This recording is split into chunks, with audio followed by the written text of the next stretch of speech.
Hello and welcome to Quarterlight, your car brochure channel, and in today's episode, the Talbot Sunbeam Lotus.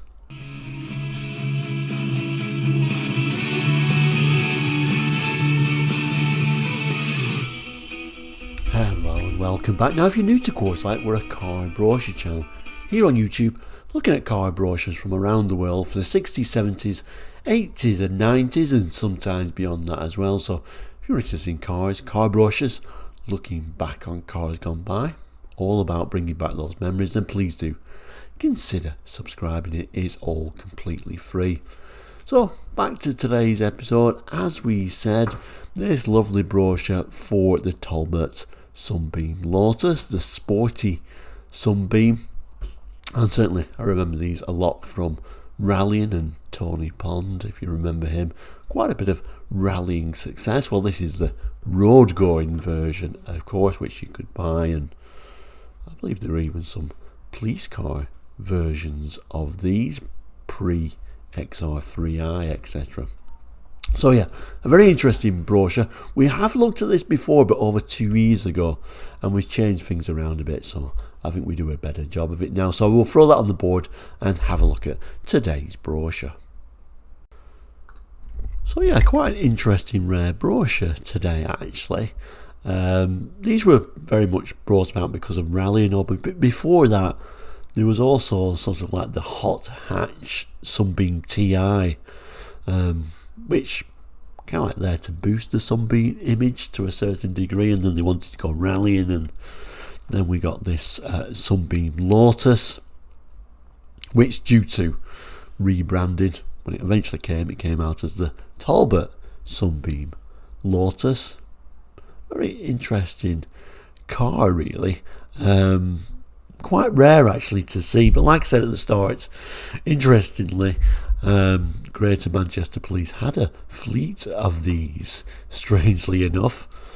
I only remember them in black and silver, but the Greater Manchester Police tried to disguise them, so they painted them quite irregular colours and took all the badges off them, just to surprise unsuspected criminals, I guess, before the days of the XR3s arriving, and of course the famous Ford Sierra RS Cosworths that arrived in the late 80s. So an interesting car overall.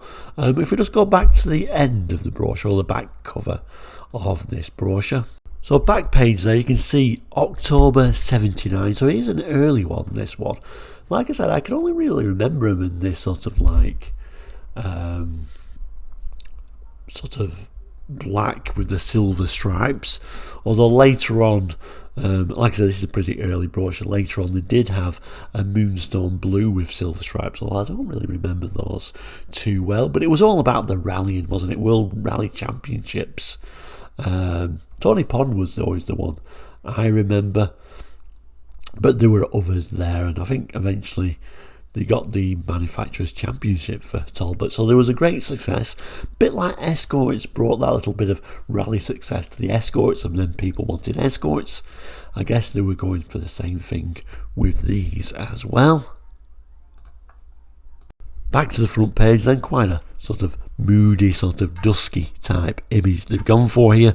Paper, for those interested in brochures, is more like a cardboard type material of use, or possibly a little bit more expensive. But let's open the brochure up.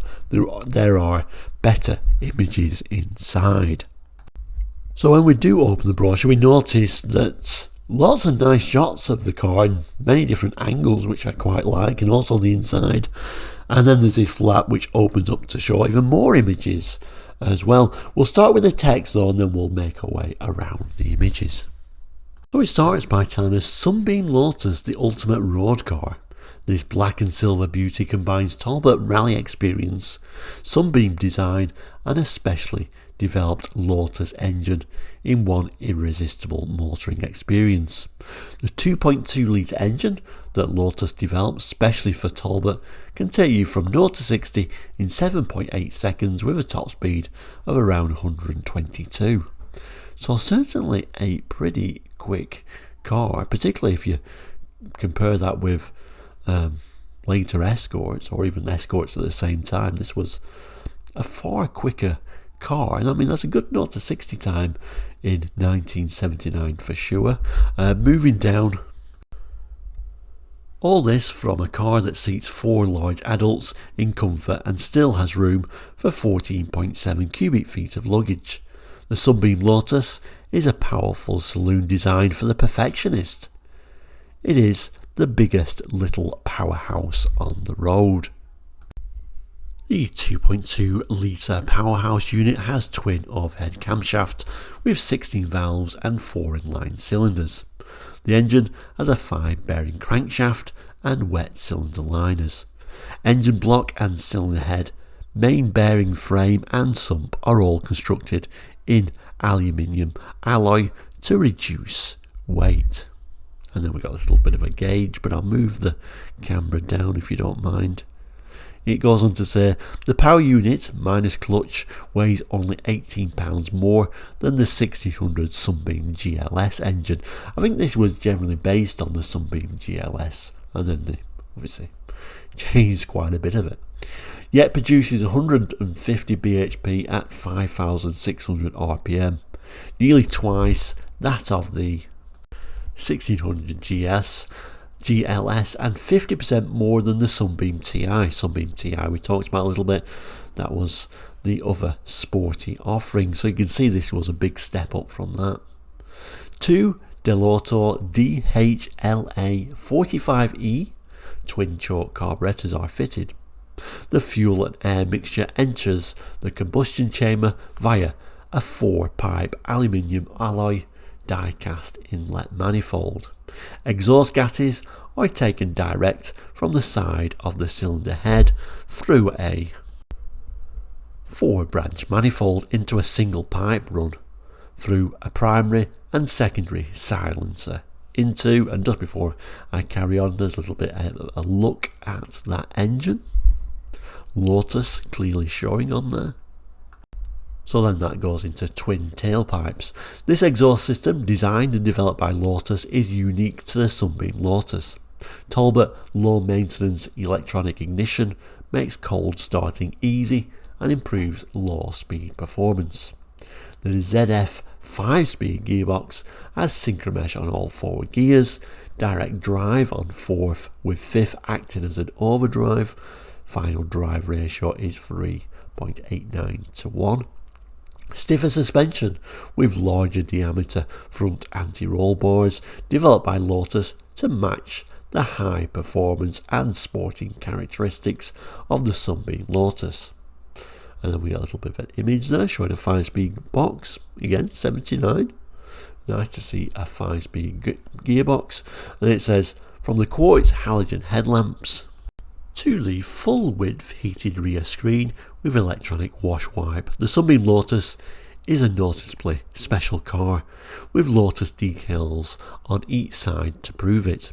Inside is a driver's delight and well above average provision for passenger and luggage.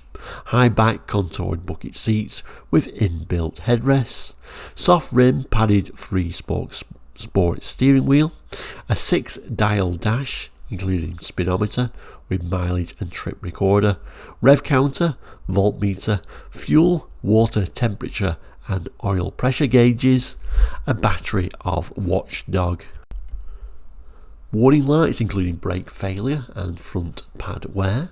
Radio is fitted as standard, and a laminated windscreen makes for safer driving in all conditions. Access to the rear seats is easy as the fully reclining front seats slide and tip forward. The rear seat is split so that half can be folded down to take awkward loads. Loading luggage is easy through the huge self-lifting tailgate, which automatically lifts the rear parcel shelf. Load capacities are 14.7 cubic feet with rear seats up, 28.7 cubic feet with half squab folded down, 42.7 cubic feet with rear seats fully folded down. The load platform is then 47 inches long.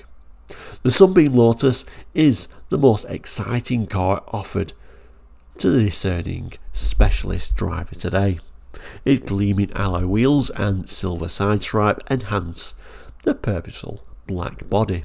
The Lotus decals are a warning to other drivers, that there's a lot more under the bonnet that meets the eye.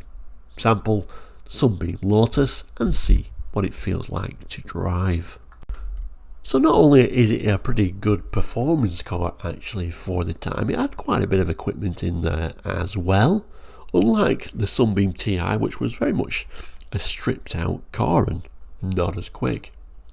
Just zoom in a little bit further.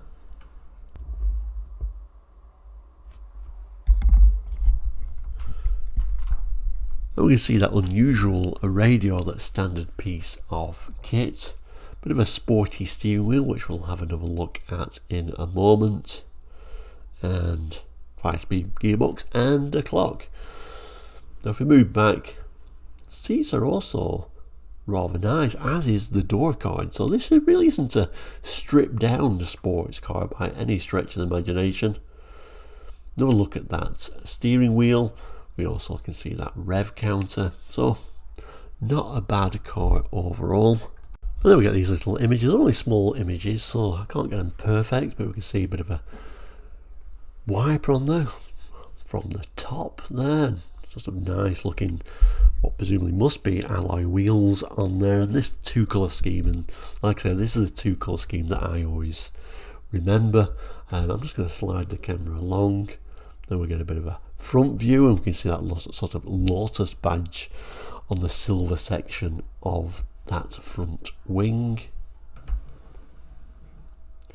Front end view, just one mirror on the driver's side there by the looks of it, and the final little bit of a angle on this page for this model. Overall, I always find these an interesting car. Now let's open that page up.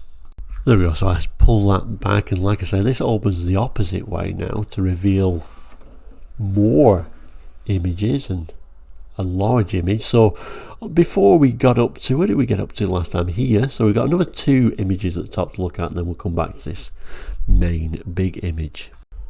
Like I say, all the angles we get, they really went to town, which is nice to see it from every angle, and then a little bit of a shot there driving on the road. The main image is really more of a moody image that you would put on your bedroom wall as a kid, I guess.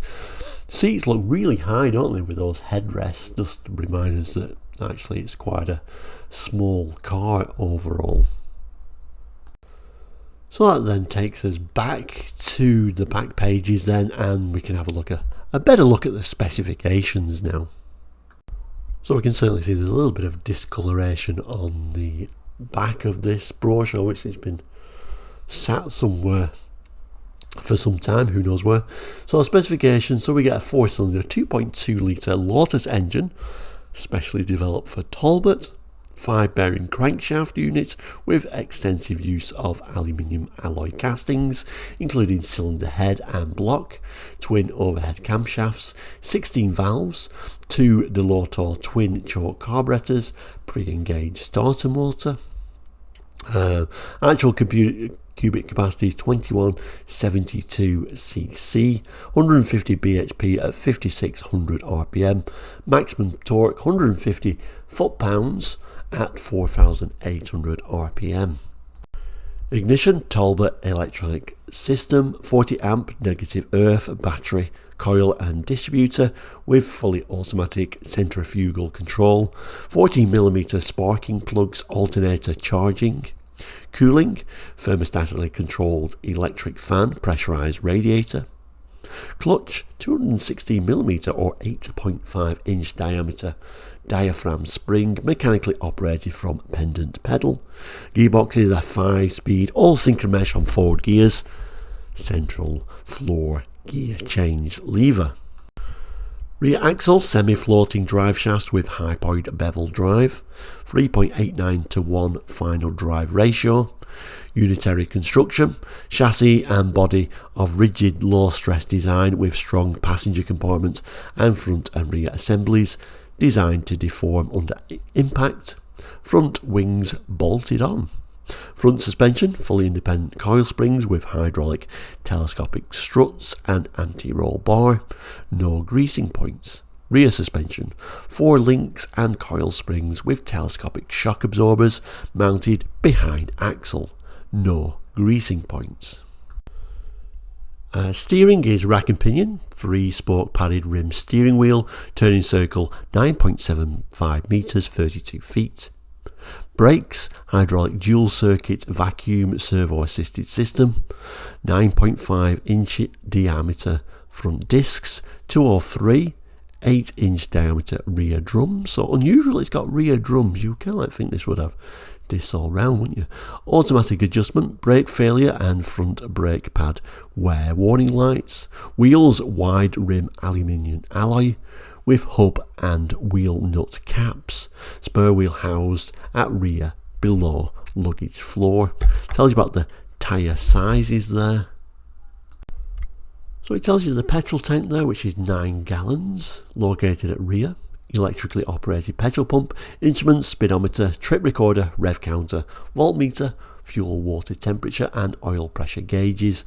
And then it gives us a list of standard equipment for this model. So heater, ventilation with 2-speed blower, flick wipe, 2-speed screen wipers, electric screen washer, quartz halogen headlamps, headlamp flasher, hazard warning flashers, reverse lamps, illuminated controls, rheostat panel light control, cigar lighter, clock, fully reclining bucket type front seats, fold down divided rear seat backs, cloth trim seat facings, floor carpet, center console, door pockets, front seat head restraints, front and rear parcel shelves, front and rear armrests, coat hook, front passenger grab handle, driver's door mirror, some visors with passenger vanity mirror, inertia reel front seat belts, interior bonnet release, courtesy interior and luggage compartment lamps, load floor carpet,